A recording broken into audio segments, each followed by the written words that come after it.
आत्मनिर्भर भारत की बात करने वालों ने स्किल डेवलपमेंट का बजट घटाने का काम किया है। संवेदनशीलता की बात करने वालों ने दिव्यांग कल्याण का बजट घटाने का काम किया। तो न्यू इंडिया की बात करने वाले सरकार ने वैज्ञानिक अनुसंधान का बजट घटाने का काम किया है। सबका साथ सबका विकास का नारा देने वाली सरकार ने अल्पसंख्यक कल्याण का बजट घटाने का काम किया है। तो राष्ट्रवाद की बात करने वाली सरकार ने जवानों की पेंशन का बजट घटाने का काम किया। किसानों की आय दुगनी करने की बात करने वाली सरकार ने कृषि बजट घटाने का काम किया है। तो भारत को विश्व गुरु बनाने की बात करने वाली सरकार ने शिक्षा का बजट घटाने का काम किया।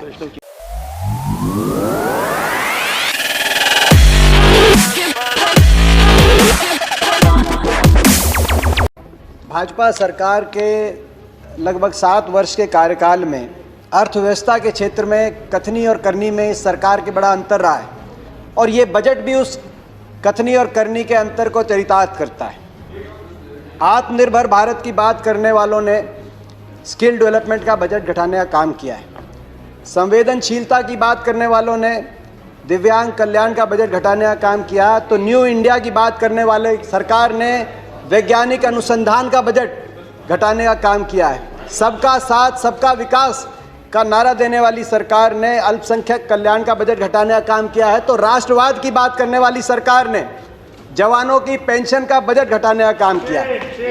किसानों की आय दुगनी करने की बात करने वाली सरकार ने कृषि बजट घटाने का काम किया है। तो भारत को विश्व गुरु बनाने की बात करने वाली सरकार ने शिक्षा का बजट घटाने का काम किया।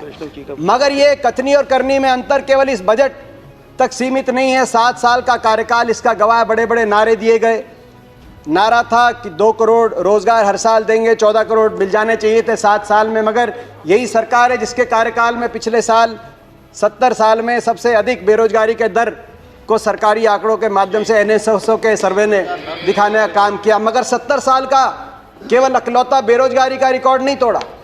70 साल में सबसे ज़्यादा बेरोजगारी दर हुआ तो आपकी सरकार में। 70 साल में सबसे ज़्यादा डीजल पेट्रोल महंगा हुआ तो आपकी सरकार में। 70 साल में डीजल पेट्रोल पे सबसे ज़्यादा टैक्स लिया गया, पेट्रोल जीवी सरकार है, तो आपकी सरकार में।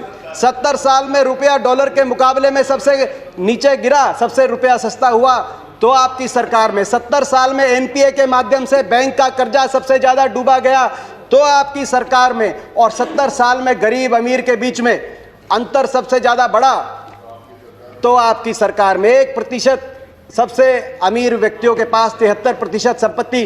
केवल कोरोना काल में 11 सबसे अमीर जो हिंदुस्तानी हैं उनकी संपत्ति में 13 लाख करोड़ का इजाफा। जो MSP की हम मांग कर रहे हैं, MSP को लागू करने में विशेषज्ञों का आकलन है, हरीश दामोदर का एक लेख आया है कि वो केवल 1.5 से 2 लाख में, क्योंकि जितना खरीदा जाएगा कुछ बेचा भी जाएगा, 1.5 से 2 लाख के घाटे में MSP पूरी तरीके से लागू की जा सकती है। अगर ये 13 लाख जो केवल कोरोना के टाइम में 11 सबसे अमीर हिंदुस्तानियों की संपत्ति में इजाफा हुआ, उसी पे आप टैक्स लगा दें तो जो किसान का MSP का उसका पूरा कराने का काम आप कर सकते हैं।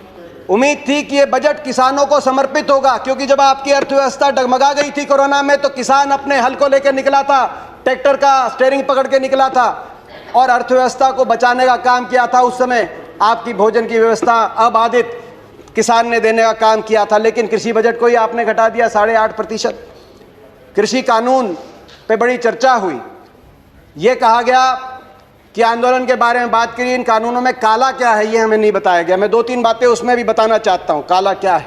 कहा गया कि बिन मांगे दिया गया, और बिन मांगे बहुत से कानून दिए गए थे। बाल कानून बिन मांगे दिया गया था, दहेज कानून, ट्रिपल तलाक बिन मांगे, कई बार अच्छे कानून बिन मांगे भी दिए जाते हैं। फर्क है उनमें और इसमें फ़र्क है। उनमें जिस वर्ग के लिए दिया गया वो वर्ग संघर्ष और आंदोलन के रास्ते पे नहीं आया। बाल कानून लागू हुआ तो दिल्ली को बच्चों ने नहीं घेरा बाल कानून वापस लिया जाए।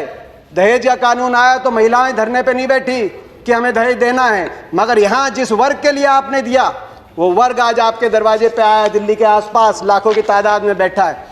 आपने कहा मंडियाँ, अनुराग जी ने कहा मंडियाँ खत्म नहीं हुई। मंडी, इसमें कोई प्रावधान नहीं मंडी समाप्त करने का। 2 मंडियाँ बन गई हैं, एक निजी मंडी जिसमें टैक्स नहीं लगेगा और एक सरकारी मंडी जिसमें टैक्स लगता है। 2 मंडी, एक देश एक विधान, एक देश एक संविधान, एक देश एक निशान, एक देश एक चुनाव, एक देश एक मार्केट। तो एक देश 2 मंडियां क्यों? किसान ही क्यों मिला आपको? एक मंडी, और ये जो टैक्स आप कह रहे हैं टैक्स मुक्त कर दिया, टैक्स कौन देता है? खरीदार देता है इन मंडियों में टैक्स, किसान नहीं देता। पंजाब में 6.5%, हरियाणा में 4%, और सरकार को देता है। हरियाणा पंजाब का आज ग्रामीण इंफ्रास्ट्रक्चर अच्छा क्यों है? हर गांव में अच्छी सड़कें क्यों हैं? क्योंकि ये जो टैक्स जाता है ग्रामीण इंफ्रास्ट्रक्चर और इन मंडियों के और किसानों के विकास के लिए इस टैक्स का इस्तेमाल होता है। इसीलिए आज पंजाब हरियाणा सबसे आगे। फिर बात आई कि एमएसपी खत्म। प्रधानमंत्री जी ने कहा एमएसपी थी, है और रहेगी। ठाकुर जी ने भी कहा कि कोई है किसमें दम जो बताए कि एमएसपी चली जाएगी। मगर क्या एमएसपी सभी किसानों को मिलेगी और सभी फसलों पे मिलेगी? प्रश्न इस बात का उठता है। आप में दम है खड़े होकर आप कह दें कि एमएसपी मिलेगी हर किसान को देश में? आज भी शांता कुमार कमेटी बताती है कि मात्र 6% से 16% तक किसानों को एमएसपी मिलती है। बाकी देश में बहुत से ऐसे प्रदेश है जहां पे एमएसपी नहीं मिलती। आपको चाहिए तो यह था जो पंजाब हरियाणा पश्चिमी उत्तर प्रदेश में एमएसपी मिलती है वही एमएसपी बिहार में मिले, जहां धान 800 रुपए 1000 रुपए में जा रहा है, 1800 रुपए में हमारे यहाँ धान मिल रहा है। आपको चाहिए था कि इसको वहां पे लेके जाएं, मगर आप हरियाणा पंजाब के किसान की परिस्थिति उस तरह की करने की तरफ लेके जाएं। प्राइवेट की बात करी कि आप प्राइवेट का खिलाफत कर रहे हैं। प्राइवेट की खिलाफत नहीं कर रहे, प्राइवेट आए, मगर मंडी के अंदर आने से किसने रोका प्राइवेट को? प्राइवेट मंडी के अंदर आए और एमएसपी से ज्यादा में खरीदे। कह रहे हैं बाहर भाव ज्यादा मिलेगा, विकल्प होगा, बाहर ज्यादा मिलेगा, बाहर ज्यादा भाव मिलेगा प्राइवेट में। तो आपको यह कानून बनाने में क्यों आपत्ति है कि अगर एमएसपी से कम का कोई कॉन्ट्रैक्ट होगा तो वो कानूनी बाध्य, उस पर बाध्य होगा। हरियाणा के अंदर 2007 में हमने कॉन्ट्रैक्ट अमेंडमेंट लाए एपीएमसी के अंदर, निजी अलाउ किया निजी कंपनियों को, मगर साथ में कानून लिख दिया कि अगर कॉन्ट्रैक्ट एमएसपी से नीचे किया जाएगा तो गैर कानूनी होगा और कानूनी कार्रवाई होगी जो लोग इस तरह का कॉन्ट्रैक्ट करते हैं। आप कह रहे हैं ज्यादा मिलेगी तो आप कर दीजिए, ये कानूनी प्रावधान देने का आप काम करें। आपने कहा कि एक शरद पवार जी ने चिट्ठी लिखी थी, आपने कहा कि मुख्यमंत्रियों का समय हुड्डा कमेटी ने भी इसकी सिफारिश करी थी कि एपीएम सुधार हो, एपीएमसी एक्ट के अंदर बदलाव हो। मैं बताना चाहता हूं कि हुड्डा कमेटी ने, जिस कमेटी में प्रकाश सिंह बादल जी, ममता बनर्जी जी और नीतीश कुमार जी भी सदस्य थे, उस कमेटी ने क्या सुझाव दिया था इस पे? उन्होंने कहा था कि एपीएमसी में सुधार हो मगर एपीएमसी का विस्तार हो। सबसे पहले मंडी, जिस प्रकार से हरियाणा में हर 10 किलोमीटर में मंडी हमने स्थापित करी थी अपनी सरकार में, पूरे देश के अंदर हर 10 किलोमीटर में मंडी बने। दूसरा, प्राइवेट अगर आए तो मंडियों के अंदर आए, एमएसपी से ज्यादा पे खरीदें, एमएसपी से कम पे खरीदते हैं तो कानूनी कार्रवाई हो, वो ऐसी खरीदारी अलाउ ना हो। तीसरा, एमएसपी की कैलकुलेशन C2 के आधार पे हो, A2 कॉस्ट नहीं, C2 खर्चे के आधार पे एमएसपी कास्ट हो, जो आज किसानों की सबसे बड़ी मांग है। चौथा, एमएसपी जो चौथे उसमें कहा कि कर्जे का जो दर है वो no discussions please, no cross talk, no cross talk, no cross talk. किसी और की बात रिकॉर्ड पे नहीं जा रही है। दीपेंद्र जी कंटिन्यू। ये सिफारिश थी। एक बात आई कि ओपन मार्केट, फ्री मार्केट अच्छी है। फ्री मार्केट हर चीज के लिए अच्छी नहीं है। आप अमेरिका का उदाहरण उठा के देखिए। अमेरिका में 1/4 लोग कृषि से जुड़े हुए थे आज से 50-60 साल पहले। फ्री मार्केट लेके आए, आज मात्र 1% अमेरिका की जनसंख्या कृषि पे आधारित है। क्या एक कंसेप्ट आया फ्री मार्केट के बाद? गेट बिग और गेट आउट। छोटा किसान सरवाइव नहीं कर पाया बड़े बड़े धन्नाडों के आगे, बड़े बड़े कॉर्पोरेट प्लेयर्स के आगे।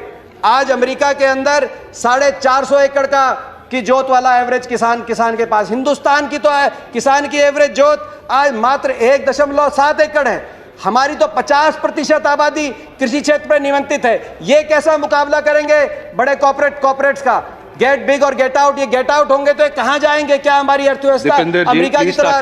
मैं बिचौलियों की बात करी कि आपने बिचौलियों से मुक्त करा दिया, कमीशन एजेंट से मुक्त करा दिया। मैं पूछना चाहता हूं इस सदन से, ये जो बड़े बड़े धन्नाड आएंगे, बड़े कॉर्पोरेट हाउस आएंगे, टाटा, बिरला, अदानी, अंबानी, पूर्ति, ये किसकी श्रेणी में आएंगे? बिचौलिए नहीं तो ये क्या किसान की श्रेणी में आएंगे या उपभोक्ता की श्रेणी में आएंगे? ये सबसे ज्यादा अपने मुनाफे को कमाने के लिए बड़े बड़े लोग आएंगे। तो बिचौलियों की आप जो बात कर रहे हैं, आखिर में मैं अपनी बात कंक्लूड करते हुए, प्रधानमंत्री जी ने एक और बात की कि इस आंदोलन में कुछ पवित्र लोग हैं और कुछ अपवित्र लोग हैं। प्रधानमंत्री जी की बात हम मान लेते हैं, कम से कम आप पवित्र लोगों की बात मान लीजिए। आंदोलन में जो पवित्र लोग हैं, अगर आंदोलनकारी पवित्र हैं, पवित्र भावना से अपने हक के लिए बैठे हैं, आप उनकी बात मांग लीजिए। और इसकी शुरुआत आप 2 कदम उठा के उसकी शुरुआत करिए। आप तुरंत, मैं मांग करता हूं, बातचीत के दरवाजे, क्योंकि आप भागे थे 11वें राउंड में बातचीत से, 12वीं बातचीत के दरवाजे खोलें। आपकी प्रजा है, अपनी प्रजा की बात मानने से आप छोटे नहीं होंगे, अपनी प्रजा की बात मानने से आपकी हार नहीं होगी। बातचीत के दरवाजे खोलते हुए, और दूसरा, जो 200 लोगों ने, 200 से ज्यादा किसानों ने अपनी जान कुर्बान करी है, उनके परिवारों के लिए आपके लिए सहानुभूति का एक शब्द नहीं निकला, कम से कम उनके परिवारों की मदद के लिए एक पैकेज की घोषणा करके विश्वास बनेगा। हम विश्वास बनाने वाले लोग हैं, विश्वास बनेगा। मैं हाथ जोड़ के आपसे प्रार्थना करता हूं, आपकी प्रजा, आपके लोग हैं, इनकी बात मानिए। आपका बहुत बहुत धन्यवाद। जय हिंद, जय जवान, जय किसान।